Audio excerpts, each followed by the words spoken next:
Hey there, super friends. Just want to give a quick welcome to our first bonus episode here. It is a bonus Friday right here on awesomepodcast.com. We had a chance to sit down with someone for a short interview. We have so much going on that I didn't want to wait. No, I didn't want to wait for this to drop in our normal lineup. Our guest had some stuff that he wanted to promote. He wanted to get it out there as soon as possible. So I said, why not just have more than one episode? So coming up right now on the other end, our first ever bonus episode of Everything is Awesome.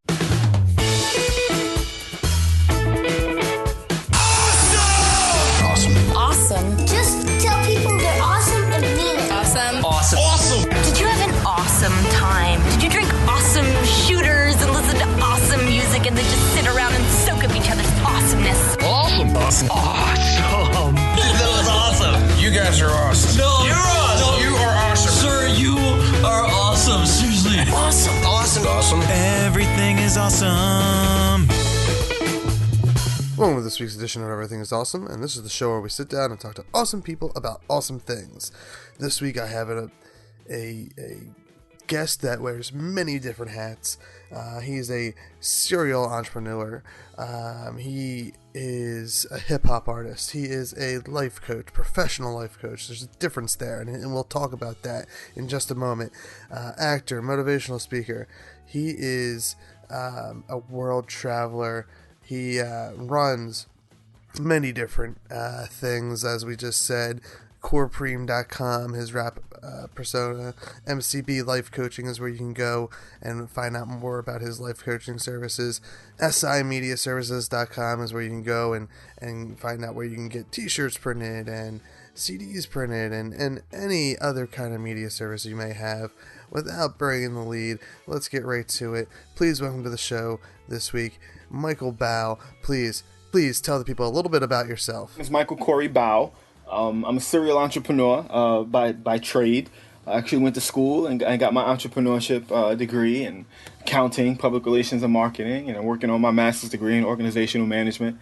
So I've always been somewhat of a person who has like ADHD. You know, it's hard for me to just focus on one thing. So I like to do different things all the time. So, I've traveled 6 continents, 23 countries, performing, making music, doing seminars, life coaching. I'm also a certified professional life coach through IPEC. So I'm not one of those guys that just says, hey, I'm a life coach, or I'm this, or I'm that, and I haven't, really have any certification. So on top of being a life coach, I deal with particularly women. I grew up around all women growing up. 80% of my household was women. So, I study that. I also rap. I put that into my music, and I have another company called SI Media Services where I, produce T-shirts, hats, professional photography, videography.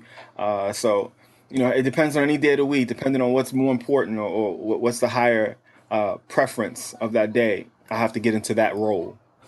So do you manage that all yourself, or do you have a team behind you? Oh, definitely have to have a team. We got so many balls bouncing at the same time. You need people kind of to I'm one of those people that I know my weaknesses, and one of them is that I need handlers. So, I need people to kind of just be there like, hey, look at your schedule. Hey, you got this to do. Hey, because if it was up to me, I would just be writing songs all day, Well, and that's usually when I'm talking to creative people, whether they're musicians or authors or filmmakers or actors or whatever.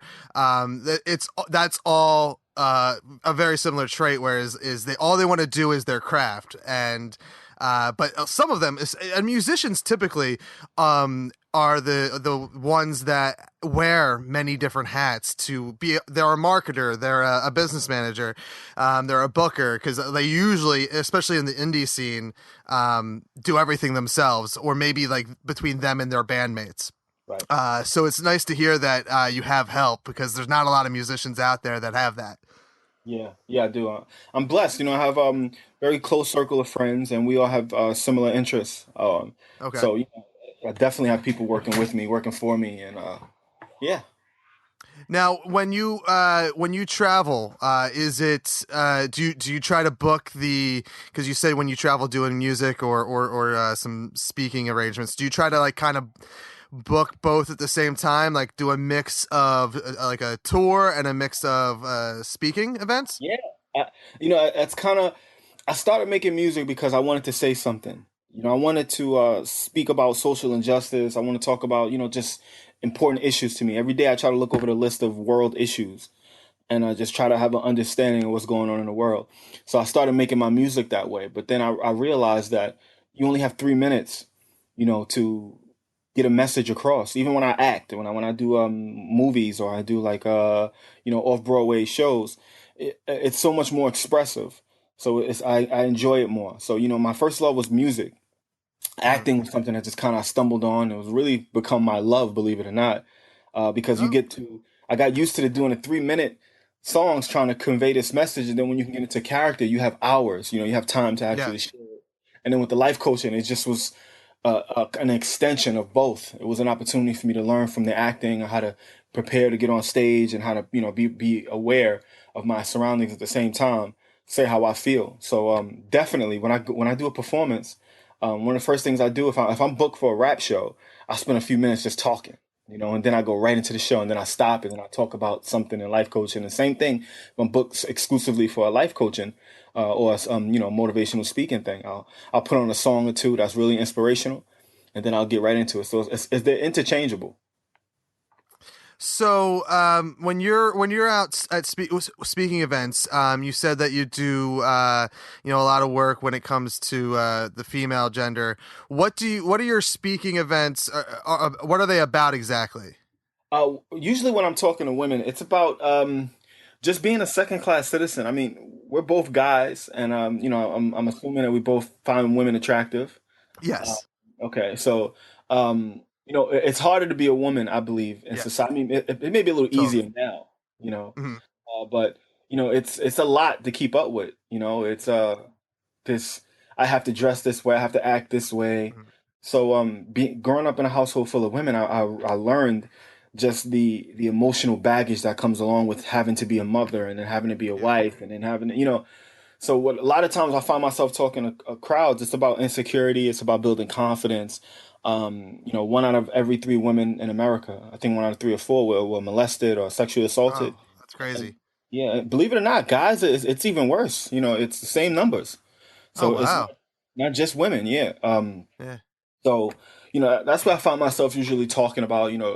Some of my first girlfriend, she had something like that happen to her, and another girlfriend I had same thing, and I started to see the parallel, and then I found out people in my family. So it's just kind of like this thing.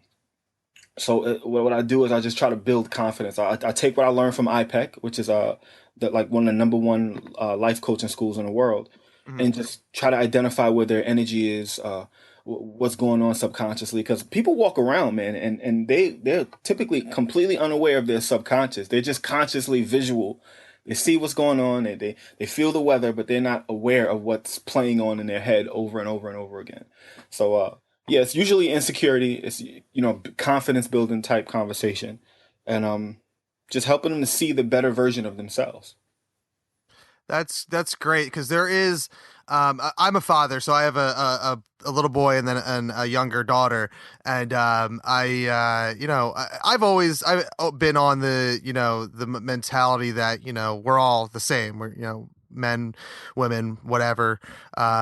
So it's great to hear that there's people out there that advocate that. We definitely live in a better time where it's not the 1950s or 20s or whatever, but Right. I mean, you have people losing their shit over an all-female cast of Ghostbusters. Right. And I that to me is, there's issues maybe with that movie, but the cast or the gender of that cast should be the last thing you're talking about, because at the end of the day, all you want is a funny movie. And you have four funny people. Like, that's what they are, people. Like, who cares if they're women? Yeah. Well, we got a long way to go. I mean, I say this all the time. America was born with a birth defect. Race, gender, second class, third class citizenism. So, when I first saw the Ghostbusters, I was kind of disappointed too. Though I love talking about empowerment. it just didn't seem as exciting to me. And I love two of the actresses. I was like, yeah, this looks good. And I'm Yeah. just looking at it. It just didn't feel the momentum, you know. Hmm. So it was less about the gender of the Yeah. situation.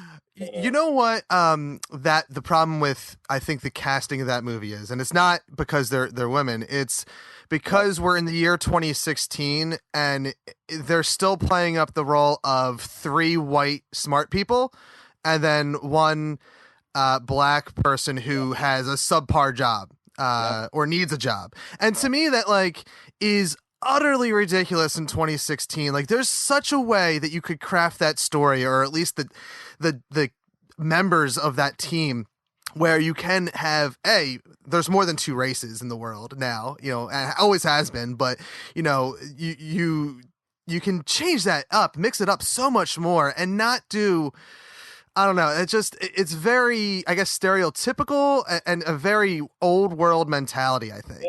Yeah, well, listen, I agree 150%. That's exactly how I felt when I seen it.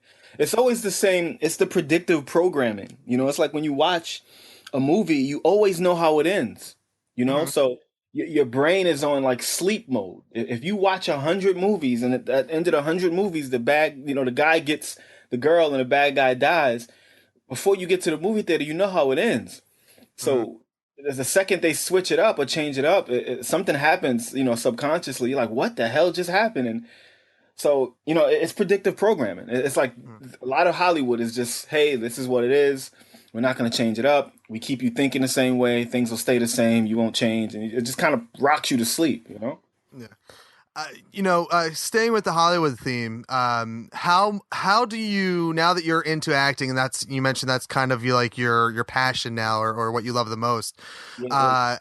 how do you have more of a analytical look when it comes to film, TV, stage, whatever it may be? Analytical. Here's the way I maybe an easier way to phrase that, or at least a comparison. I used to, as a kid, I was a huge fan of wrestling, and I loved watching WWE. I eventually got trained in it. I eventually started doing it, and then I started watching wrestling with a different eye. Like, it wasn't for entertainment. It was more of a studying and whatnot. Right, right. Yeah, as far as the studying, um, I'm classically trained. I spend a lot of time working, man. So, I don't like for people to be able to say, "Hey, you're doing this," but you don't have any kind of expertise. So, I've taken a lot of acting classes, and it does change. You kind of look at it differently when you step back and then you approach it from like you said, analytical. But now I think about my characters. So I try not to really look at the big picture. I try to focus on what the character is, Okay. no matter how dastardly or how evil the character is. I ask myself, what is it about this character I love, I like, I respect, and I just try to absorb that, and then I bring my own emotions from being homeless, my mother being on drugs, all these other things I had to go through in my life, and try to attach that to the character. But in a lot of ways, if I start really analyzing the bigger system, I think it'll kind of distract me from what I'm there to do. And I'm there to bring a character to life and make it believable and give people, their money's worth. So yeah, but when I do step back and kind of look at Hollywood, and I see like the same old stereotypical casting and stuff like that, it's kind of frustrating. So I try not to think about it so much and just try to focus on bringing my A game. When it's time for me to show up.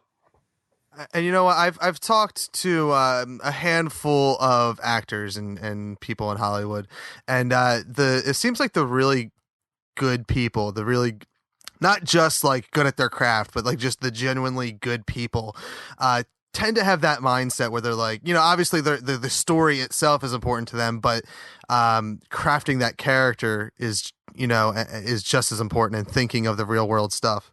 Right. But I think it's paramount. You know, it, it, if a person shows up to see you perform, no matter how small the off Broadway show is, if the one of my last shows, there was only like 20 people in the audience, and I'll never forget this. My acting coach taught me, Thurman Scott, Actors Theater Workshop, said you're not there to necessarily cater to them.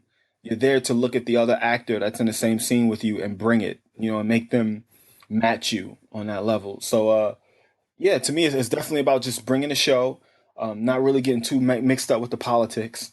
and it's really political across the board.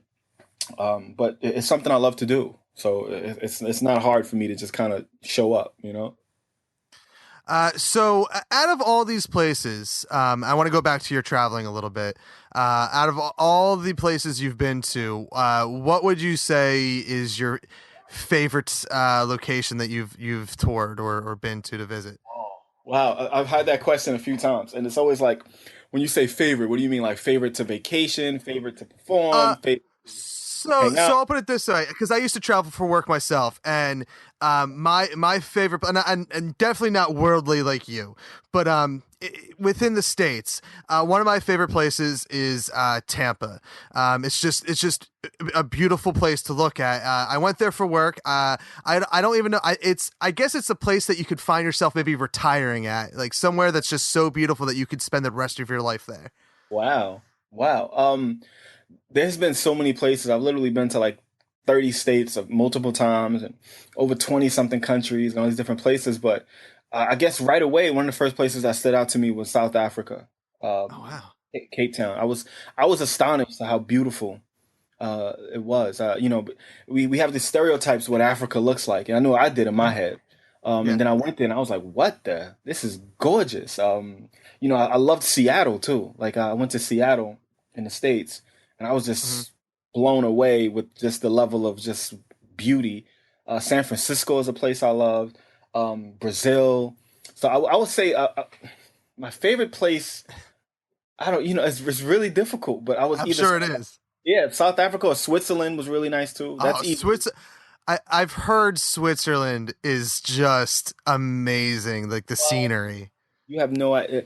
Not only is there a sense of opulence and certain level of class and just being distinct, it's just when you think about what makes Switzerland special, clocks, that craftsmanship and Mhm, mhm. sweet chocolate, Yeah. but also Dubai. I just came back from shooting a music video in Dubai a month ago, and forget about it. It felt like Miami in Oh Dubai. yeah. Everything was so opulent and Mhm. clean and neat. So it's really hard to pick a place, but Switzerland was definitely incredible. Yeah, I would have to imagine that once you start, there's got to be a point of traveling where it's just impossible to pick. I guess it's an unfair question to ask what's your favorite place, because once you've been to so many places, like you've seen so many beautiful places. Yeah, but the funniest thing is that I love people, man. I wouldn't be able to be a life coach if I didn't genuinely love people. Hmm, hmm. So to me, it's about the people. Like I went to DR also, Dominican Republic, to shoot a video, and the scenery and the place we were wasn't the best. It was beautiful, but it was just the people. It's like in Egypt, and I was in Egypt. I was in Egypt a few years ago. The people to me make the place because you kind of forget where you are, and when you're looking in someone's eyes and you're talking to them, it's like being surrounded by friends. Yeah. It's just you're just completely engulfed. So to me, it's about the people. You know. You know what? That is great, because that's the way I feel. And we briefly touched on it before we started the interview, where to me, like I've listened to a few different long form interview podcasts, and the really good ones are ones that don't sound like an interview. They're the ones that just sound like a conversation. And that's what I try to bring to my show, because and I'm sure you as a, just a person with many hats, a public person that goes out there and talks to the press, you probably hit up a lot of places that have the same old questions. Yeah. So I try to have more of a conversation because it just feels natural, Yeah. and it's like two friends talking versus, "Ooh, let's have a business arrangement," you know? Right. Right. I do want to ask you, because this is the one thing that I've always find fascinating when it comes to people who travel, or specifically that have an audience following them as well. Is there a specific place that or region that reacts more highly? That's terrible phrasing. Reacts better to you, has give that gets really excited when they see you. Right. Well, again, it depends. When I go to Japan to do hip hop, or I go to Rio, Brazil, um, and really parts of Europe and Paris, they love hip hop. because I'm a Okay. person that does wear different hats. I got to Mm. remind myself, okay, this is the hat you're wearing now. Uh, Yeah, yeah, yeah. but in Paris, South Africa, Brazil, especially Brazil, and Europe, it's they love hip hop in Tokyo. So Really? yeah, then even it's crazy because I'm performing and the whole crowd didn't speak English. Yeah, yeah. So it's That's it's crazy, but yeah, hip hop is definitely received. Real hip hop, it's more respected in certain parts of the world. And my life coaching, it's typically best in the States, people yeah, because they can understand me yeah. better. That makes sense. That totally makes sense for the life coaching. I'm fascinated. So when you go to a place where there is a language barrier that you can't really cross, or it's limited, like say Tokyo, is it more difficult to perform there, or to obviously to speak there, but I Yeah. guess a performing level. No, actually, I heard Michael Jackson say this to someone one time. He said, um, "They don't need to understand your words to hum your beat." That's And beautiful. That's perfect. Yeah, if you can really a good beat is universal, dun, dun, dun, dun, dun, dun, dun. And if they can get that in their souls and their heartbeat starts to align to that, and then they're bopping to you, you're literally on one wavelength. So that it's easy as long as you really have a nice melody and it's a really good song. But as far as traveling, something I've learned, usually, but right before I land, I have this book, thank you, whatever language it is, the country I'm going into, the most important words, sorry, excuse me, hmm okay. just being polite. But I've Yeah, learned body language, even though it's different for certain parts of the world. I've been able to get people to laugh and smile and communicate with them as if there was no language barrier, simply with body language. So, if you tap someone and like put a spoon to your mouth like you're hungry and rub your stomach, they'll get the yeah, message. yeah. There was one time I was in what was it, Beijing or Shanghai? It was Shanghai. No, it was Beijing. It was Beijing, capital of Beijing. And I wanted Okay. to go check out some of the sites. And I went to this museum, and they were taking my stuff because they wouldn't let me into the museum. And then she looked at this little pink horse I had on my keychain, and she looked at me like, "What is this?" Like I guess she was questioning my sexuality or just curious about, Yeah, what I mean, yeah. like, what is this? And I looked at it and I pointed to her and I made like this kissy sound, like I was holding my girlfriend and loving her. And Okay. they both started laughing and they didn't speak English. Yeah, yeah. So to me it's just incredible that there's a universal language, and if you just have patience and kindness and charity and just try to be understanding with people, they typically get the message.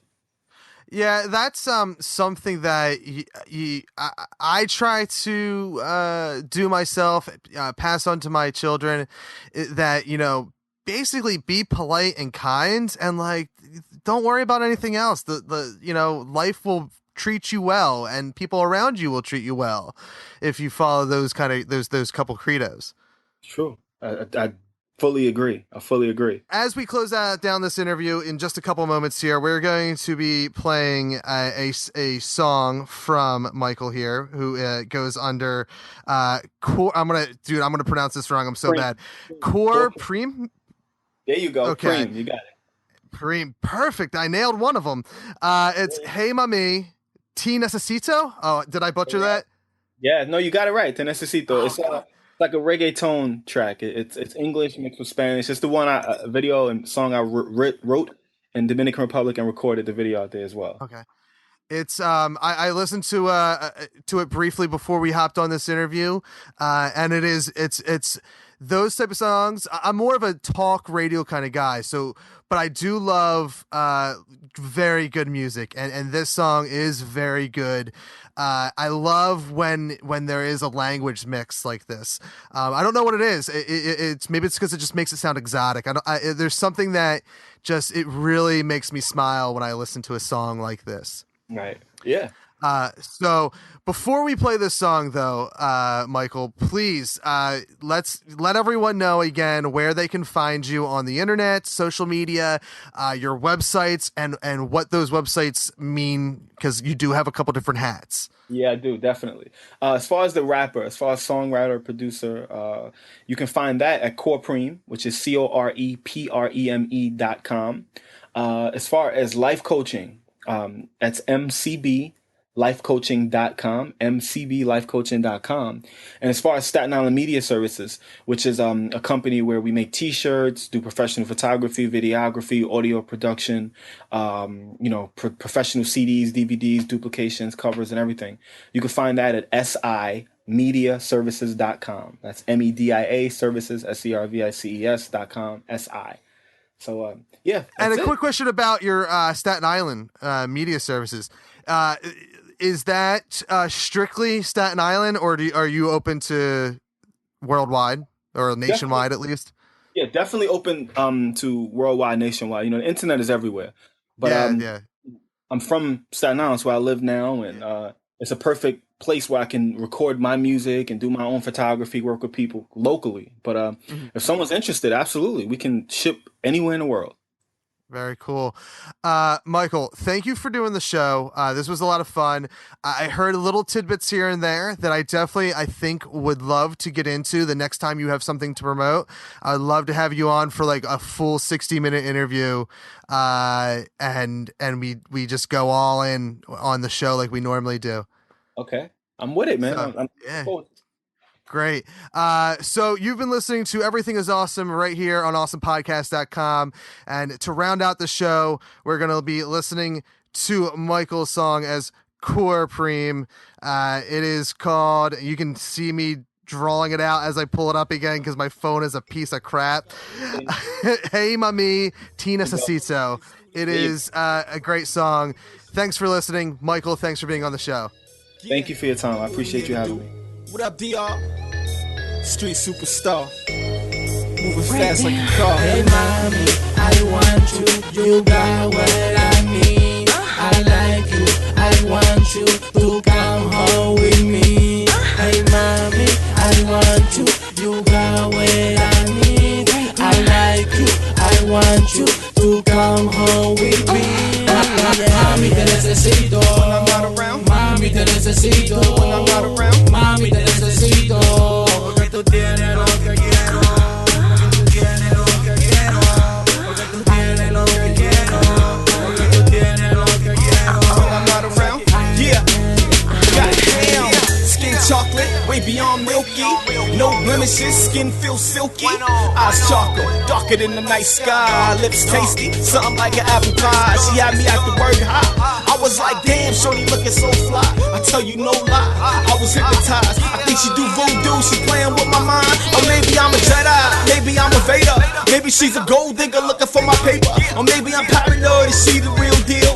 Holyfield, and if she is, then I'ma have to make a squill. Pay her bills, fly her to a better life. Have a baby, maybe you could be my wife. I need a rider, somebody who can hold me down and keep my head up, even when I'm not around. Hey, mommy, I want you, you got what I need. I like you, I want you to come home with me. Hey, mommy, I want you, you got what I need. I like you, I want you to come home with me. Mami, te necesito. Mami, te necesito. Mami, te necesito. Porque tú tienes lo que quiero. Porque tú tienes lo que quiero. Porque tú tienes lo que quiero. Porque tú tienes lo que quiero. I love it when you showing me love. I love it when you showing me love. Your body fit me like a glove, glove, glove. Fit me like a glove. You know your body fit me like a glove. And I just wanna kiss you. I just wanna love you. Promise that I never put no one above you. No one above you. No one above you. No, no, no, no one above you. Above you, above you. Hey, hey, mami. Eres tan hermosa, estoy puesto pa' ti. Bella como rosa, tu aroma me sonrosa. Siempre yo paro pa' ti. Me estoy volviendo loco por ti. He tenido muchas mujeres, pero tú eres mi única razón de vivir, de vivir. Si no te tengo a mi lado, prefiero morir. Hey, mami, I want you, you got what I need. I like you, I want you to come home with me. Hey, mami, I want you, you got what I need. I like you, I want you to come home with me. Mami, te necesito. Mami, te necesito. Mami, te necesito. Porque tú tienes lo que quiero. Porque tú tienes lo que quiero. Porque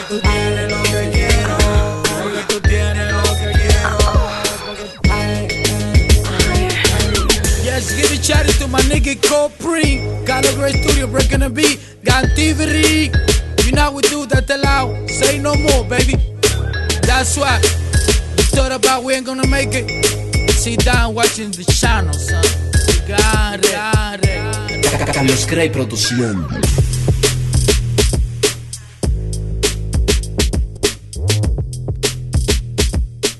Everything is Awesome is produced by Crude Humor Studios. For more information about the podcast, please visit us online at awesomepodcast.com. Or if you're interested in advertising on the show, please email us at advertising@crudehumorstudios.com. Stream and download all episodes on iTunes. While you're there, please consider leaving a 5-star review. If you're a fan of the show, please let us know by following us on Twitter and Instagram @ThatEntertains.